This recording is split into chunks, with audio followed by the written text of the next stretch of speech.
আসসালামু আলাইকুম সবাইকে। আশা করি সবাই ভালো আছেন।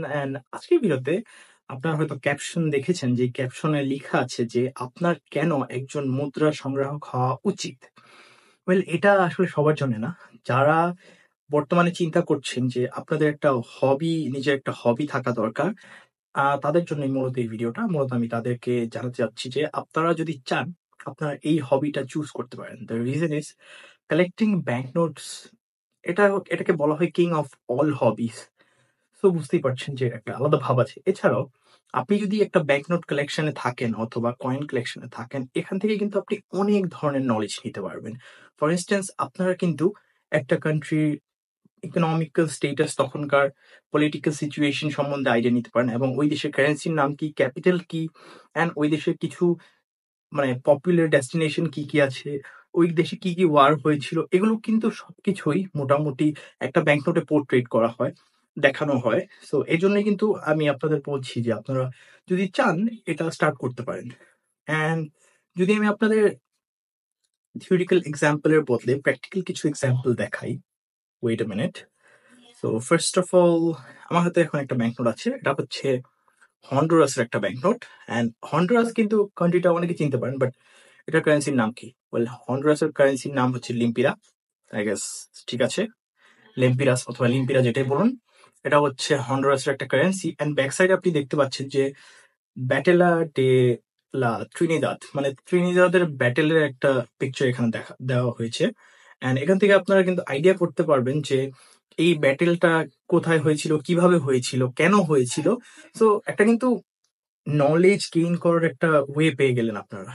সো এটা হচ্ছে একটা নোট। সো এটা হচ্ছে দেখালাম যেটা হন্ডুরাস। নেক্সটে যদি আমি আরেকটা ব্যাংকনোটের কথা বলি, আমাদের বাংলাদেশের পাশের দেশ যেটা হচ্ছে মলডিভস।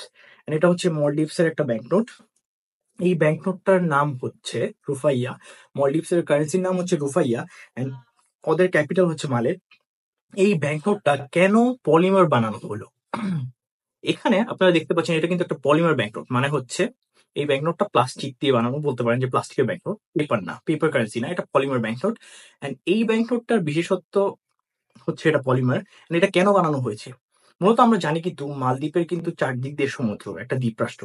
সো ওদের কিন্তু এই টাকাটা কনজার্ভ করার জন্য অথবা প্রিজার্ভ করার জন্য কিন্তু এমন একটা ম্যাটেরিয়াল দরকার ছিল যেটার মাধ্যমে তারা যদি এই নোটটা বানায় তাহলে এটা অনেকদিন টিকবে। এই জন্যই কিন্তু তারা পলিমার চুজ করেছে। সো এটা একটা পলিমার ব্যাংকনোট যেটা পানিতে ভিজলেও কিন্তু কিচ্ছু হবে না। নেক্সটে যদি আমি আরেকটা এক্সাম্পলে আসি, অনেকেই কিন্তু অনেক দেশ আছে যেগুলো নাম শুনেননি বাট এক্সিস্ট করে। ফর ইনস্ট্যান্স আমি যদি বলি, আমার হাতে এখন যে ব্যাংকনোটটি দেখতে পাচ্ছেন এটা হচ্ছে ত্রিনিদাদ অ্যান্ড টোবাগোর ব্যাংকনোট। এটা কিন্তু একটা দেশের নাম ত্রিনিদাদ অ্যান্ড টোবাগো। এটা কিন্তু সেই ব্যাংকনোট। অ্যান্ড এটার কারেন্সির নাম কিন্তু ডলার, বাট এটার কারেন্সির যে ভ্যালুটা এটা কিন্তু ইউএস ডলারের সমান না। সো এটা একটা ব্যাংকনোট। নেক্সটে আমরা যদি আরেকটা জিনিস, এটা হিস্ট্রিতে যদি যাই, ফর ইনস্ট্যান্স আমার হাতে এখন যে ব্যাংকনোটটা আছে এটা হচ্ছে চায়নার একটা ব্যাংকনোট। অ্যান্ড এই কারেন্সির নাম হচ্ছে ইউয়ান, চায়নার কারেন্সির নাম ইউয়ান। অ্যান্ড এই ব্যাংকনোটটা 1980 সালের। এটার বিশেষত্ব হচ্ছে এই ব্যাংকনোটটা কিন্তু চায়নার একমাত্র ব্যাংকনোট যেই ব্যাংকনোটের মধ্যে একজন মুসলিম ব্যক্তির ছবি আছে এবং একজন তিব্বতীয় মহিলার ছবি দেয়া। এটা কিন্তু একজন হুই মুসলিমের ছবি দেয়া। তো বুঝতেই পারছেন যে চায়নার ব্যাংকনোটেও কিন্তু মুসলমানদের ছবি ছিল। অ্যান্ড এটা হচ্ছে back side, quite beautiful old banknote 1980 সালের। নেক্সটে আমার হাতে যে ব্যাংকনোটটা আছে এটা হচ্ছে এস্তোনিয়ার একটা ব্যাংকনোট, এস্তোনিয়ান ক্রোনি। অ্যান্ড ফ্রন্টে আপনি যাকে দেখতে পাচ্ছেন তার নাম হচ্ছে পল ক্যারেস, যিনি একজন গ্র্যান্ড মাস্টার ছিলেন, দাবারও ছিলেন, অনেক বিখ্যাত ছিলেন ওই সময়কার। অ্যান্ড এটার ব্যাক সাইড যদি আমরা দেখি, ব্যাক সাইড আপনি দেখতে পাচ্ছেন পিকচারটা, এখানে যে পিকচারটা দেখতে পাচ্ছেন এটার নাম হচ্ছে ইভানগোরোড ক্যাসেল। এটা হচ্ছে হারমেন, হারমেন, সরি, এটা ইভানগোরোড পোর্ট্রেট, ইভানগোরোড ফোর্ট্রেস। অ্যান্ড এটা হচ্ছে হারমেন ক্যাসেল। এটা কিন্তু রাশিয়াতে অবস্থিত। অ্যান্ড এটা হচ্ছে এস্তোনিয়াতে অবস্থিত। এবং মাঝখানে যে রিভারটা দেখতে পাচ্ছেন এই রিভারটার নাম হচ্ছে নার্ভা রিভার, যেটা কিন্তু নার্ভা হচ্ছে এস্তোনিয়ার থার্ড লার্জেস্ট সিটি, ক্যাপিটাল হচ্ছে ফার্স্ট।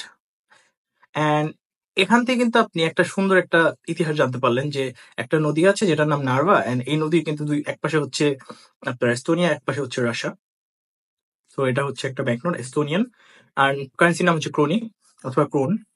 ফাইনালি আমার হাতে যে ব্যাংকনোটটা আছে এটা হচ্ছে স্পেনের একটা ব্যাংকনোট, স্প্যানিশ পিসিতাস। স্পেনের টাকার নাম হচ্ছে পিসিতাস। এটা স্প্যানিশ একটা পিসিতাসের ব্যাংকনোট। এন্ড এই ব্যাংকনোটে কিন্তু একটা সুন্দর ইতিহাস, সুন্দর না, বিকৃত ইতিহাস আছে আমার হিসেবে। Sorry for that. এই মহিলাটা যাকে ওয়েট আ মিনিট, আমি আপনাকে দেখাচ্ছি, খুলে দেখাচ্ছি। এখানে যেই মহিলাটাকে দেখতে পাচ্ছেন, দেখতে পাচ্ছেন? এই মহিলাটার নাম হচ্ছে কুইন ইজাবেলা, যিনি ক্যাস্টিলের রানী ছিলেন, যার কিন্তু ফার্দিনান্দের সাথে বিয়ে হয়েছিল। ফার্দিনান্দ অফ আর্গানের সাথে বিয়ে হয়েছিল। মূলত তাদের বিয়ে হয়েছিল স্পেনের যেই রাষ্ট্রটা একসাথে করার জন্য, স্পেনটাকে একসাথে করার জন্য। অ্যান্ড এটাই সেই কুইন যিনি কিন্তু কলম্বাসের নাম অনেকেই শুনেছেন, আমেরিকা যে আবিষ্কার করেছিল অনেকেই বলে। এই কলম্বাসকে কিন্তু ফান্ড দিয়েছিলেন তিনি তার অ্যাডভেঞ্চারে যাওয়ার জন্য এবং বিভিন্ন দেশ খোঁজার জন্য। এছাড়াও আরেকটা হার্শ ট্রুথ হচ্ছে, এই সেই মহিলা যিনি মুসলমানদের কিন্তু স্পেন থেকে বিতাড়িত করেছিলেন। পজিটিভলি আমি নিচ্ছি না। সো এইটা হচ্ছে হিস্ট্রি। আপনারা দেখতেই পাচ্ছেন যে আমি আপনাদের 1, 2, 3, 4টা 5টা 6টা ব্যাংকনোট দেখালাম। এন্ড 6টা ব্যাংকনোটেরই কিন্তু অনেক সুন্দর সুন্দর খারাপ ভালো হিস্ট্রি আছে, যেগুলো আপনারা কিন্তু ব্যাংকনোট কালেক্ট না করলে বুঝতে পারতেন না। অ্যান্ড ব্যাংকনোটের মধ্যে কিন্তু এইসব জিনিস খুব ভালোভাবে ফুটিয়ে তোলা হয়। একটা জায়গার পপুলার জিনিস, একজন পপুলার ব্যক্তিত্ব, ইনফ্লুয়েন্সার বলতে পারেন। সো এই ছিল আজকের ভিডিওতে। আশা করি আপনাদের ভালো লেগেছে।